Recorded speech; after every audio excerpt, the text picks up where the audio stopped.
About a year ago in January, I was struggling with some substance abuse.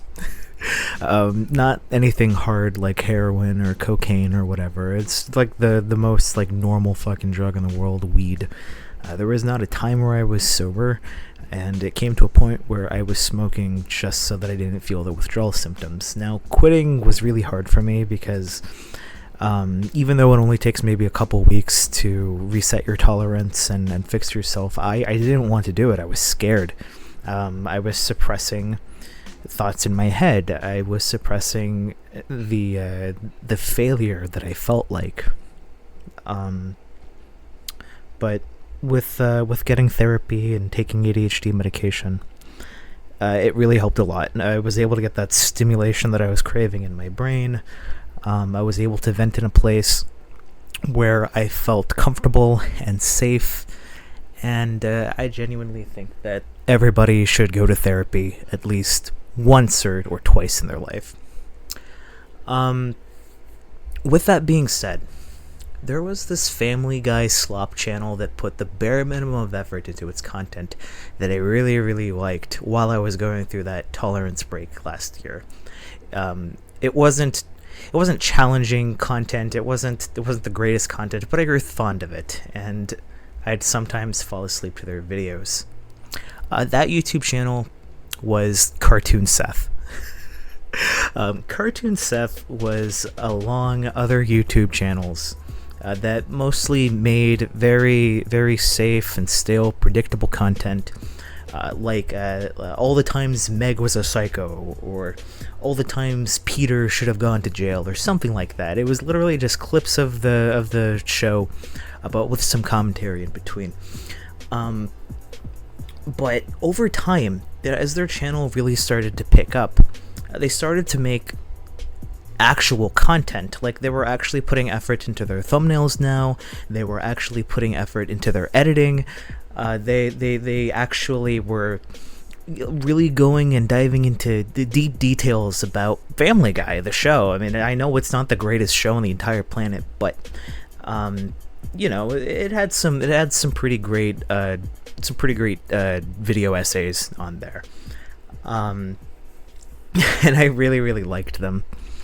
And sometime in the past few weeks, I noticed that the channel was nuked from orbit, probably due to copyright concerns. His early work, again, was not filled with the most effort. Hello there! Today we're going to be talking about all the times Peter Griffin was kissing guys. And I wouldn't doubt that someone on Disney's end was probably taking all of those videos down. But his new content was actually had effort. He started from the bottom, and over time he actually started to make real content. And isn't that the only thing you can really ask from a channel?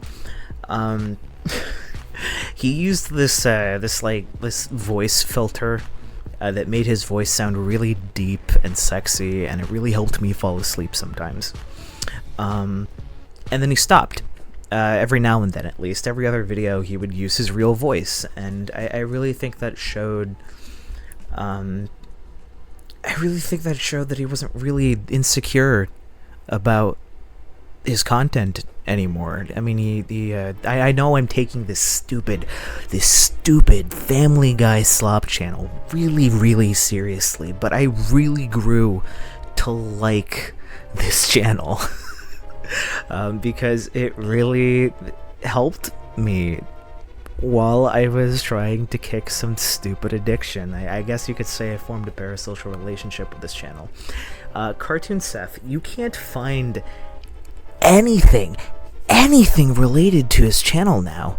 You can't find any re-uploads on YouTube. You can't find anyone talking about his channel on YouTube. Nobody on any social media is really talking about him.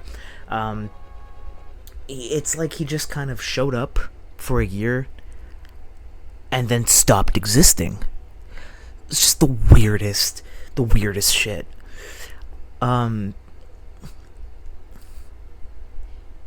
The only lesson that I'm really taking from this is that YouTube would rather you make slop garbage content about every time Meg was a psycho, instead of those 30-minute video essays that dive into deep detail about a particular subject.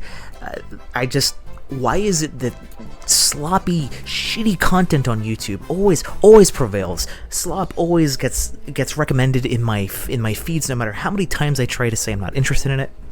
Sometimes it autoplays. Sometimes it's just everywhere. It permeates this website. But the moment someone tries to actually put actual effort into their content, YouTube will just strike that channel down, and then it's gone. How demoralizing does that have to be?